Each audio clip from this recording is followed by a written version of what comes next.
بسم اللہ الرحمن الرحیم۔ غرور کا انجام۔ بنی اسرائیل میں ایک شخص تھا جو بہت بڑا ہی نیک، عابد اور زاہد تھا۔ سب لوگوں میں اس کی بڑی عزت تھی۔ لوگوں میں اس کی نیکی اور فارسائی کا بڑا ہی چرچا تھا۔ اس علاقے میں ایک شخص اور تھا، لوگ اسے بہت برا انسان سمجھتے تھے۔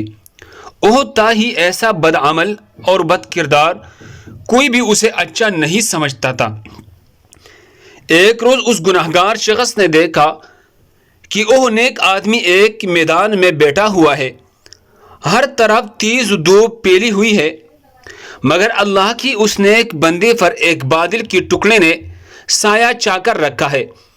گناہگار نے یہ منظر دیکھا تو اپنے دل میں بڑا شرمسار ہوا اور یہ خیال پیدا ہوا کہ اس چلچلاتی دھوپ میں جہاں دور دور تک سایہ نہیں ہے، بادل کے ایک ٹکڑے نے صرف اسی لیے اس پر سایہ کر رکھا ہے کہ یہ اللہ کا نیک بندہ ہے، کیوں نہ میں بھی اس کے ساتھ بیٹھ جاؤں۔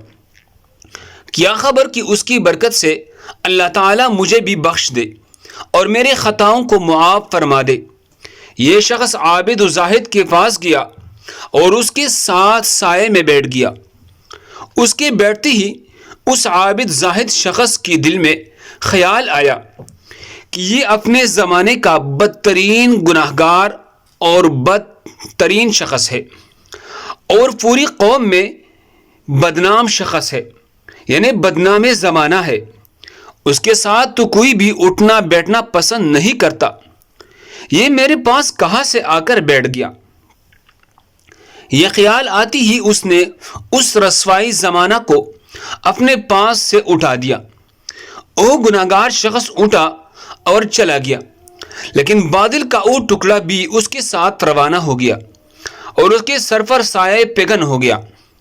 اس وقت کی پیغمبر کو وحی آئی کہ ان دونوں سے کہو سو کہ نہیں سرے سے اپنے اپنے اعمال کی ابتدا کرے، کیونکہ اس فاسق و فاجر نے جو کچھ کیا، ہم نے اس کی خلوص حسن نیت اور جذبہ شرمساری کے سبب اسے بخش دیا اور اس کی پچھلے سارے خطائیں معاف کر دی، جبکہ اس عابد کی تمام نیکیاں جنہوں نے نیک اعمال کی عمل صالح کی اور اچھے اعمال اس کے تکبر کی وجہ سے اس سے چھین لیے گئی۔